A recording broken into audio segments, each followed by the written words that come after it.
एक गांव में गौतम बुद्ध का बहुत बड़ा आश्रम था। वहां पर एक प्रसिद्ध बौद्ध गुरु रहते थे। वहां पर उनका एक शिष्य बहुत बोलता था। वह हर समय इधर उधर की बातें करता था। जब वह दान लेने के लिए जाता तो हर घर से एक नई कहानी लेकर आता और आश्रम के दूसरे शिष्यों को सुनाता था। एक शिष्य की दूसरे से बुराई करता, चुगली करता और दूसरों के सामने अच्छा बनने का प्रयास करता। खुद के मुंह से ही खुद की तारीफ करता रहता और हमेशा ही खुद को गुरु के सामने सबसे बुद्धिमान और उत्तम साबित करने का प्रयास करता। वह खुद को सभी शिष्यों से अलग और श्रेष्ठ मानता था। उसका कहना था कि मैं एक अमीर घर का बालक हूं। अगर मैं चाहता तो एक आरामदायक और सुविधाओं से भरा जीवन जी सकता था, लेकिन मैं वह सब छोड़कर यहां आ गया क्योंकि मुझे सत्य की खोज करनी है, खुद को जानना है, जीवन को जानना है। इसीलिए मेरा त्याग तुम सबसे बड़ा है।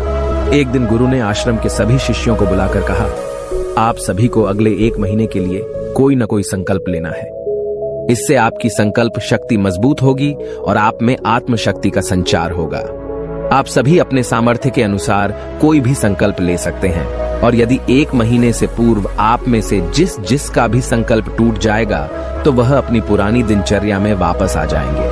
सभी शिष्यों ने अपनी शक्ति के अनुसार छोटे बड़े संकल्प लिए और गुरु को अपने अपने संकल्प के बारे में बताकर वहां से चले गए।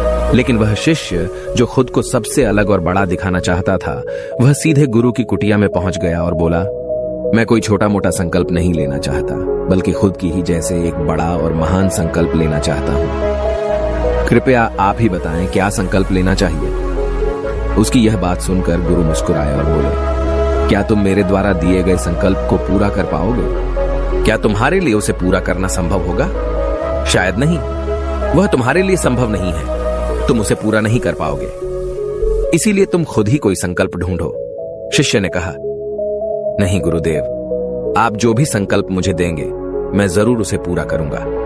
गुरु ने कहा, ठीक है, तो तुम अगले 1 महीने तक चुप रहो, मुंह से एक शब्द भी नहीं निकालोगे। यही तुम्हारा संकल्प है। शिष्य ने कहा, गुरुदेव, यह भी कोई संकल्प है? यह तो बहुत ही आसान है। 1 महीने तक चुप ही रहना है। आप कोई बड़ा संकल्प दीजिए जो मेरी योग्यता के लायक हो, जिसे पूरा करने में मुझे समस्या हो। गुरु ने कहा, पहले तुम इस संकल्प को तो पूरा करके दिखाओ। शिष्य ने गुरु की बात मान ली और वह उसी समय चुप हो गया और पलटकर कुटिया से बाहर चला गया। उसे चुप रहना बहुत आसान लग रहा था। उसने एक दिन तो जैसे तैसे चुप रहकर काट लिया, लेकिन दूसरे दिन से उसके मन में ना बोलने का बोझ बढ़ने लगा। तीसरे दिन उसे भारीपन महसूस होने लगा और चौथे दिन उसके अंदर एक अजीब सी बेचैनी होने लगी, क्योंकि आसपास आश्रम के सभी शिष्य एक दूसरे से बातें कर रहे थे।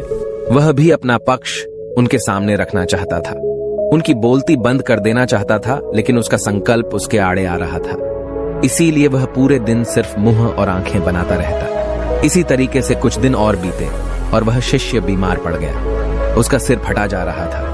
उसका खाने पीने तक का मन नहीं कर रहा था। वह सिर्फ बोलना चाहता था। वह गुरु के पास गया और उनके सामने बैठकर लिखकर उन्हें बताया, गुरुदेव, मैं बोलना चाहता हूं। बिना बोले मुझे सांस नहीं आ रही। मेरा दम घुटता जा रहा है। मैं अंदर ही अंदर पागल हुआ जा रहा हूं। मैं क्या करूं? संकल्प तोड़ दूं क्या? यह पढ़कर गुरु मुस्कुराए और बोले, संकल्प तो तोड़ने के लिए ही होते हैं, लेकिन जो अपने संकल्प को पूरा कर लेता है वही अपनी आंतरिक शक्ति को बढ़ाता है, और जो अपनी आंतरिक शक्ति को बढ़ा लेता है वह समाज और जागृति की राह पर आगे बढ़ जाता है। संकल्प का लेना भी तुम्हारे हाथ में था और इसे तोड़ना भी तुम्हारे ही हाथ में है। तुम्हारे बहुत से भाई अपने संकल्प को तोड़कर अपनी पुरानी दिनचर्या पर वापस आ चुके हैं। अगर तुमसे नहीं हो पा रहा तो तुम भी संकल्प तोड़कर अपनी पुरानी दिनचर्या पर वापस जा सकते हो। लेकिन याद रहे, अगर आज तुम इस छोटे से संकल्प को नहीं संभाल पा रहे तो तुम अपनी बाकी की पूरी जिंदगी को कैसे संभाल सकोगे? बाकी फैसला पूरी तरह से तुम्हारे हाथों में है। गुरु की यह बात उस शिष्य के दिल में चोट कर गई। वह बिना कुछ बोले वहां से वापस चला गया और खुद को अपनी कुटिया में बंद कर लिया। वह केवल अपने जरूरी कामों के लिए ही कुटिया से बाहर निकलता, बाकी सारे समय कुटिया के अंदर ही बैठा रहता। 15 दिन बीत चुके थे और आश्रम के लगभग सभी शिष्यों का संकल्प अब तक टूट चुका था, लेकिन उसका संकल्प अभी भी जारी था। संकल्प लेने के बाद से अब तक उसने एक शब्द भी नहीं बोला था।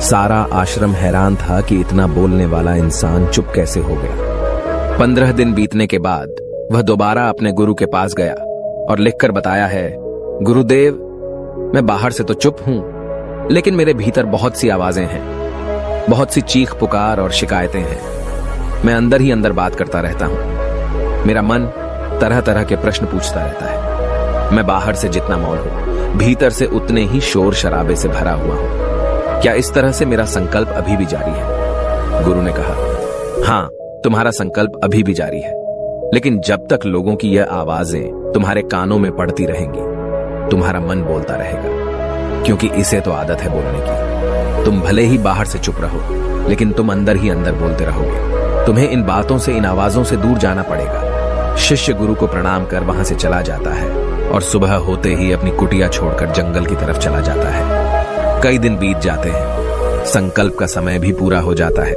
लेकिन शिष्य लौटकर नहीं आया। आश्रम में सभी को डर था कि कहीं जंगली जानवर ने उसे खा ना लिया हो। इस बीच उसे ढूंढने की बहुत कोशिश की गई, लेकिन वह कहीं नहीं मिला। सभी गुरु भाइयों ने मान लिया था कि जंगली जानवरों ने उसे अपना शिकार बना लिया है, लेकिन गुरु को ऐसा नहीं लगता था। एक दिन आश्रम का एक अन्य शिष्य गुरु के पास आया और बोला, गुरुदेव, हमारे उस अधिक बोलने वाले भाई के साथ क्या हुआ होगा? क्या जानवर ने उसे मार दिया होगा? गुरु ने कहा, हो सकता है कि जानवरों ने उसे अपना शिकार बना लिया हो, लेकिन उसके न लौटने की एक दूसरी वजह भी हो सकती है। शायद उसे वह मिल गया है जिसके लिए वह गया था। फिर शिष्य ने पूछा, गुरुदेव, क्या ज्यादा बोलना इतना हानिकारक होता है? गुरु ने कहा, इंसान के जीवन के बहुत सारे दुखों में से एक दुख यह भी है कि वह कभी चुप नहीं रह सकता, हमेशा कुछ ना कुछ बोलता ही रहता है। सिर्फ हमारे बोलने के कारण हमारे आधे से ज्यादा दुख पैदा होते हैं।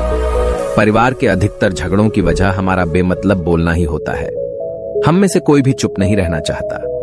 हम बस सामने वाले को सुना देना चाहते हैं। जो भी हमारे मन में है, सब निकालकर उसके मन में बैठा देना चाहते हैं। उसे समझा देना चाहते हैं कि देख, तू गलत है और मैं सही। और इस तरीके से सब एक दूसरे की सड़ी गली बातों को ग्रहण कर रहे हैं। इस तरीके से सुनने और सुनाने का यह काम जिंदगी भर चलता रहता है। लेकिन इस नासमझी में हम अपना समय, अपना जीवन, अपनी समझ और सबसे महत्वपूर्ण व कीमती पल जो जिए जा सकते हैं, जिनको अनुभव किया जा सकता है, जिनमें आनंद को प्राप्त किया जा सकता है, यह सब खो देते हैं। लेकिन इसके बदले हमें मिलता क्या है? कुछ नहीं, सब व्यर्थ और बर्बाद हो जाता है। इस पागलपन में हमने क्या खो दिया, इसका एहसास केवल कुछ ही लोगों को हो पाता है। बाकी लोग जैसे उन्हें अपने आने का पता नहीं, वैसे ही उन्हें अपने जाने का भी पता नहीं चल पाता। शिष्य ने कहा, तो फिर इसका समाधान क्या है? गुरु ने कहा, पूरी जागरूकता के साथ अपने विचारों को देखना यही एकमात्र तरीका है। सारी मानसिक समस्याओं का वर्तमान में रहकर चिंतन करना, पूरी जागरूकता के साथ अपना काम करना जिंदगी में चमत्कारिक बदलाव ला देता है। उसके बाद वह शिष्य गुरु से अपने प्रश्नों का उत्तर पाकर उनको प्रणाम करके वहां से चला गया। उस शिष्य को आश्रम छोड़कर गए हुए 3 महीने का समय बीत चुका था, लेकिन उसकी कोई खबर न थी। अब तक तो सभी गुरु भाइयों ने भी उसके वापस लौटने की उम्मीद छोड़ दी थी, लेकिन एक दिन वह आश्रम लौट आता है। उसे देखकर सभी के आश्चर्य और खुशी का ठिकाना न रहा। लेकिन अब वह नहीं था जो यहां से गया था, वह कुछ और ही बनकर वापस आया था। उसके अंदर एक गजब का बदलाव महसूस किया जा सकता था। उसके चेहरे पर एक गजब का ठहराव और आंखों में बनी शांति थी। आश्रम में आते ही सभी गुरु भाइयों ने उसे चारों तरफ से घेर लिया और बातें करने लग गए। वह भी अपने गुरु भाइयों से बातें करने लगा। उससे बात करने वाले सभी ने यह अनुभव किया कि अब वह पहले जैसा उतावला और बातूनी नहीं रह गया था। उसके मुंह से एक एक शब्द बहुत ही सुलझे हुए और मधुरता के साथ निकल रहे थे। थोड़ी देर तक गुरु भाइयों से बात करने के बाद वह सीधा गुरु की तरफ चला गया। उसने गुरु के चरण छुए और कहा, गुरुदेव, क्या मैं अब भी मौन हूं? क्या अब भी मेरा संकल्प जारी है? गुरु ने कुछ देर तक शिष्य की आंखों में बड़े ध्यान से देखा और कहा, हां, तुम अब भी मौन हो। तुम्हारे मुंह से एक भी शब्द निकल नहीं रहा और तुम्हारा संकल्प अभी भी जारी है। शिष्य ने कहा, गुरुदेव, जब मैं आश्रम से गया तो मैं मुंह से तो चुप था, लेकिन मेरे अंदर बहुत सी आवाजें थी। मन में बहुत से प्रश्न थे और वह बंद नहीं हो रहे थे, तो मैं जंगल में चला गया, इस उम्मीद से कि वहां मुझे शांति मिलेगी और मेरे मन की बकबक कम हो जाएगी। लेकिन मैं जितना एकांत में जाता गया, मेरे अंदर की आवाज उतनी ही तेज होती गई। मेरे भीतर की पुरानी से पुरानी आवाज मुझे सुनाई देने लगी। तब जाकर मैंने महसूस किया कि मैं कितना गलत कर रहा था। जब मैं अपने परिवार वालों, दोस्तों को और गुरु भाइयों को बुरा भला कहता था तो उस समय मुझे लगता था कि मैं सही कह रहा हूं। जब मैं गुरु भाइयों की एक दूसरे से चुगली करता था और उनका मजाक बनाता, तब भी मुझे यही लगता था कि मैं उनसे बेहतर हूं और मैं सही कर रहा हूं। लेकिन उस दिन मैंने पहली बार महसूस किया कि मैं कितना गलत बोलता था। काफी दिनों तक ये आवाजें, ये शिकायतें मेरे अंदर चलती रहीं, लेकिन धीरे धीरे करके एक दिन ये सारी आवाजें मेरे अंदर से समाप्त हो गई। अब मैं भीतर से भी मौन हो गया। उस घने जंगल में बाहर से कोई बोलने वाला था नहीं और भीतर कोई आवाज बची ही नहीं थी, और मैं उस दिन पहली बार मौन का सही अर्थ समझा। मेरे चारों तरफ बहुत शांति थी। हालांकि अभी भी कुछ आवाजें आ रही थीं जो पहले भी आती थीं, लेकिन मैं उन्हें सुन नहीं पाता था। पर अब वह सभी आवाजें मुझे स्पष्ट रूप से सुनाई दे रही थीं।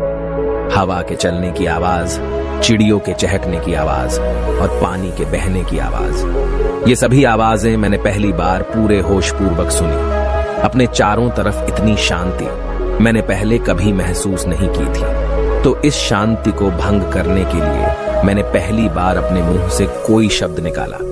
मैं चिल्लाया, हे ईश्वर, ये कैसी शांति है? सभी कुछ इतना शांत क्यों है? ऐसा क्या हो गया? लेकिन मेरे चिल्लाने के बाद भी शांति भंग नहीं हुई। सब कुछ पहले जितना ही शांत था, बाहर भी और भीतर भी। हे गुरुदेव, मैंने अपने गुरु भाइयों से बात की, मैंने आपसे बात की। मैं बोल रहा हूं, मैं चल रहा हूं, मैं सब कुछ देख रहा हूं, लेकिन मैं अपने भीतर एकदम एकांत में हूं, मौन में हूं, भीड़ में होता हूं, तब भी भीतर से अकेला एकांत में होता हूं। जब मैं खुद में भी शोर करना चाहता हूं, तब भी एकांत में ही होता हूं। अब सब दिखाई पड़ने लगा है, सब सुनाई पड़ने लगा है। गुरु ने कहा, जब तक हम बाहर की तरफ बोलते रहेंगे, भीतर अशांति ही रहेगी। लेकिन जिस दिन हम भीतर की तरफ मुड़ जाएंगे, तब हमारे मुंह से कुछ भी निकलेगा, हम शांत ही रहेंगे। दुनिया में जितनी भी बुराइयां हैं, ज्यादातर हमारे बोलने से ही उत्पन्न होती है, क्योंकि हम चुप रहना नहीं चाहते। हम जितनी जरूरत है उससे कहीं ज्यादा बोलते हैं। हम सामने वाले को सुनना नहीं चाहते, बल्कि उसकी बोलती बंद कर देना चाहते हैं। उसे समझा देना चाहते हैं कि मैं कौन हूं, मैं क्या कर सकता हूं, और यही हमारी जिंदगी का मकसद बनकर रह जाता है। हमारी सारी ऊर्जा व्यर्थ के बोलने में बर्बाद होती रहती है। ऐसे ही समाज में लोगों का जीवन दुखों से भर जाता है, जो हमेशा एक दूसरे को सुनाने में लगे रहते हैं। कभी एक दूसरे को सुनना नहीं चाहते, समझना नहीं चाहते, और चुप रहना तो उन्होंने कभी सीखा ही नहीं, क्योंकि चुप रहना उन्हें छोटा महसूस करवाता है। दुनिया की सभी लड़ाइयों का कारण हमारा बोलना ही है। इसलिए हमें सिर्फ उतना ही बोलना चाहिए जितना जरूरी हो, क्योंकि व्यर्थ का बोलना ऊर्जा को नष्ट करना है, और यह बोलना ही हमें कभी अपने भीतर की ओर लौटने नहीं देता, क्योंकि यह हमें बाहर की ओर खींच कर रखता है, और बाहर है ही क्या इस संसार के अलावा। लेकिन अगर अपने भीतर के संसार की ओर मोड़ना है, तो इस मुंह को बंद ही रखना चाहिए। इसीलिए जितने भी बुद्ध हुए, आत्मज्ञानी हुए, वह सभी एकांत की ओर भागे, ताकि उन्हें ज्यादा न बोलना पड़े, ज्यादा सुनना न पड़े। वह एकांत में रहे और शांत रहे, इसीलिए आसानी से भीतर की यात्रा कर पाए। लेकिन अगर कोई चाहे तो इस संसार में रहकर भी एकांत में रह सकता है, शांत रह सकता है, लेकिन इसके लिए उन्हें अपनी ऊर्जा बचानी होगी, जिसे वह अब तक अपने व्यर्थ के शब्दों में बर्बाद कर रहे थे। दोस्तों, इस कहानी की सीख यही है कि व्यर्थ का बोलना ऊर्जा को नष्ट करना है।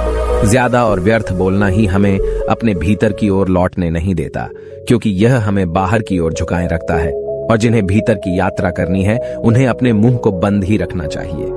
मुझे उम्मीद है कि आपको यह कहानी पसंद आई होगी और काफी कुछ सीखने को मिला होगा। कहानी के बारे में अपने विचार आप हमें नीचे कमेंट बॉक्स में कमेंट करके बता सकते हैं। जाने से पहले वीडियो को लाइक करें और चैनल को सब्सक्राइब